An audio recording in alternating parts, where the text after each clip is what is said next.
Friends, इस summit में शामिल एक्सपर्ट्स भी इस बात को मानेंगे कि भारत की रैपिड ग्रोथ के लिए अच्छा इंफ्रास्ट्रक्चर जरूरी है।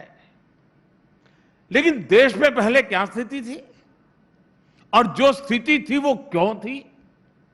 इवन ईटी में तो बड़े बड़े एडिटोरियल्स इस पर छपे हैं, लोगों ने अपनी ओपिनियन दी है और उनमें जो बात प्रमुखता से रही है वो ये कि हमारे यहां इंफ्रास्ट्रक्चर से जुड़े फैसलों में देश की जरूरत को कम देखा जाता था और राजनीतिक महत्वाकांक्षा को प्राथमिकता दी जाती थी।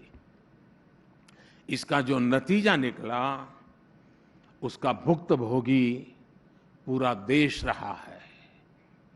अगर कहीं रोड्स भी बननी है तो पहले देखा जाता था कि सड़क बनने के बाद वोट मिलेंगे या नहीं मिलेंगे, ट्रेन कहां रुकेगी, कहां चलेगी, ये भी राजनीतिक नफा नुकसान देखकर तय होता था। यानी इंफ्रास्ट्रक्चर की ताकत को पहले कभी समझा ही नहीं गया। हमारे पास, और ये आपको चौंकाने वाली चीजें लगेगी कि कभी ईटी वालों ने लिखा नहीं होगा, दुर्भाग्य है जी, हमारे यहां डैम्स बनते थे लेकिन कैनाल नेटवर्क नहीं बनता था। आप सोच सकते हैं 6 मंजिला मकान बने और लिफ्ट भी न हो और स्टेयरकेस भी नहीं हो, ऐसा सोच सकते हैं आप? डैम बने और कैनाल ना हो। लेकिन शायद उस समय ईटी को देखना उचित नहीं लगा होगा। हमारे पास माइंस थी लेकिन मिनरल्स को ट्रांसपोर्ट करने के लिए कनेक्टिविटी कभी नहीं थी। हमारे पास पोर्ट्स थे लेकिन रेलवे और रोड कनेक्टिविटी के प्रॉब्लम भरपूर मात्रा में थे। हमारे पास पावर प्लांट्स थे लेकिन ट्रांसमिशन लाइन काफी नहीं थी, जो थी वो भी बुरी स्थिति में थी। साथियों, हमने इंफ्रास्ट्रक्चर को साइलोज में देखने की प्रैक्टिस को बंद करके किया और इंफ्रास्ट्रक्चर के निर्माण को एक ग्रैंड स्ट्रेटेजी के रूप में रीइमेजिन किया।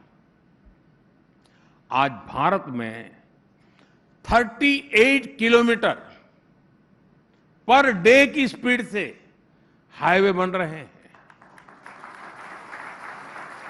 और डेली 5 किलोमीटर से ज्यादा रेल लाइनें बिछ रही हैं।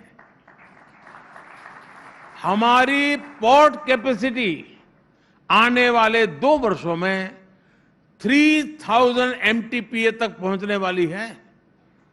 2014 के मुकाबले ऑपरेशनल एयरपोर्ट्स की संख्या 74 से बढ़कर के 147 हो चुकी है। इन 9 वर्षों में लगभग 3.5 लाख किलोमीटर रूरल रोड बनाई गई हैं। करीब 80,000 किलोमीटर नेशनल हाईवे बने हैं। ये सारे 9 साल का मैं हिसाब दे रहा हूं आपको, ये याद कराना पड़ता है, नहीं तो यहां उसको ब्लैकआउट करने वाले बहुत बैठे हैं। इन्हीं 9 वर्षों में 3 करोड़ गरीब परिवारों को पक्के घर बना करके दिए गए और ये 3 करोड़ का आंकड़ा इतना बड़ा है कि दुनिया के कितने ही देशों की इतनी आबादी भी नहीं है जितने घर बना करके हमने 9 साल में भारत के गरीबों को दिए हैं। साथियों, भारत में पहली मेट्रो 1984 में शुरू हुई थी। यानी हमारे पास टेक्नोलॉजी आ गई, एक्सपर्टीज आ गई, लेकिन फिर हुआ क्या? देश के ज्यादातर शहर मेट्रो से वंचित रहे। 2014 तक, यानी आपने मुझे सेवा करने का मौका दिया, उसके पहले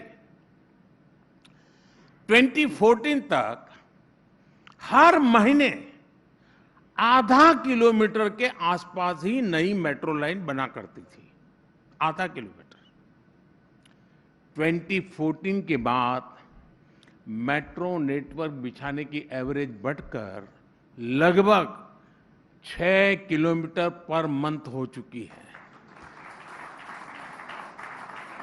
अभी भारत मेट्रो रूट लेंथ के मामले में दुनिया में 5वें नंबर पर पहुंच चुका है। आने वाले कुछ महीनों में ही हम दुनिया में 3रे नंबर पर पहुंचने वाले हैं।